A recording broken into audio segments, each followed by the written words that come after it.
Summit League. Some of our favorite teams to bet on in March come out of the Summit League.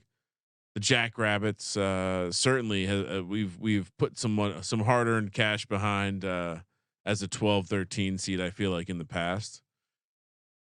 All right, we got a little tidy 9 teams to get through here. South Dakota, the 9 seed, 150 to 1.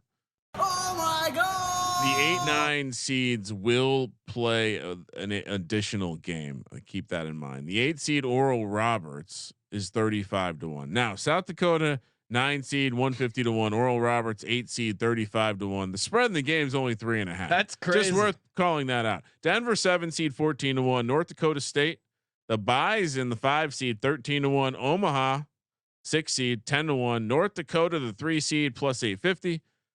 Kansas City the 6 seed or the 2 seed. I'm sorry, plus 650. St. Thomas the 4 seed.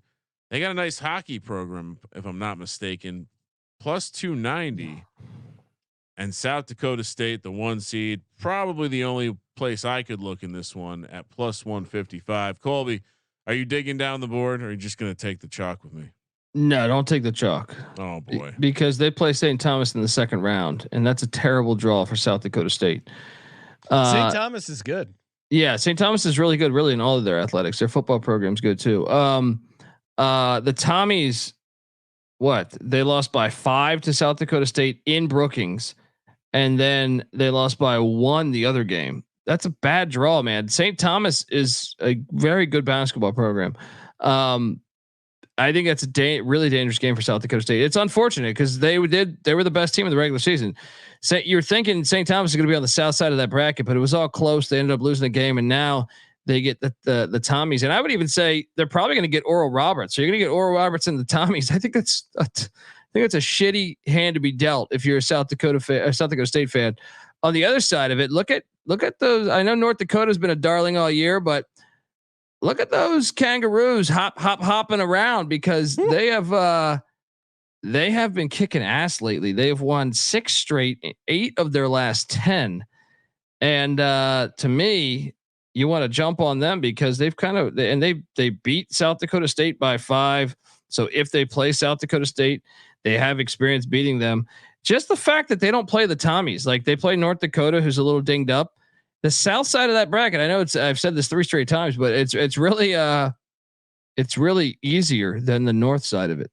I like the idea of Colby. That's like a pickup line at a bar, like the south side of your bracket. Hey, sweetie, I'm digging that south side bracket you got over there. I mean, the north side's whatever. But, you got a butter north side, but the south side. So give me UMKC. Okay. But hey, and another thing is St. Thomas is not eligible for the NCAA tournament. This is year 3. Oh boy. So they're going to ruin South Dakota State season. I can see it now. They're going to ruin it. If anything, you might even want to take some of the Tommies, but I'm just going to play UMKC. Yeah. Let's see.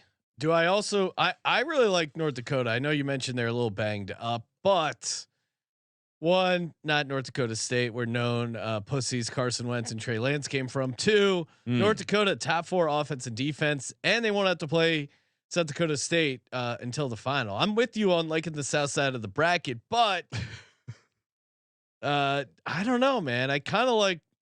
I'm thinking, do I take North Dakota and UMKC? Then I feel like you got a pretty good shot. So getting one of those teams to the final, and then you're sitting on a nice number there. So interesting scheduling nugget in this tournament.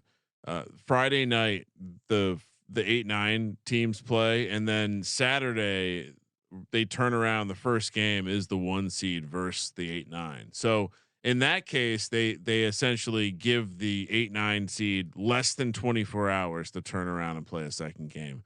That feels a little dirty. Not only that, then they will have a full day of rest. Whereas the 4-5 matchup, the Tommies and North Dakota State would have to play on the back to back. Same thing for the 2. So there's really a pretty critical advantage there for the 1 and 2 seeds, and potentially Denver if they were to pull an upset, in terms of having an extra day of rest. So I will take a little sprinkle on UMKC at plus 650 and then North Dakota plus 8. All right, let me sprinkle some of the Tommies. Oh my God, how many teams you taking? 2. All right. I mean, I do like the Tommies. I just don't know if the price makes sense. Give me South Dakota State. South Dakota State, and I'll sprinkle Kansas City as well. Yeah, so you like South Dakota State at plus 155 and UMKC at plus 650. Yeah, I'm taking the 1 and the 2 seeds. You like that?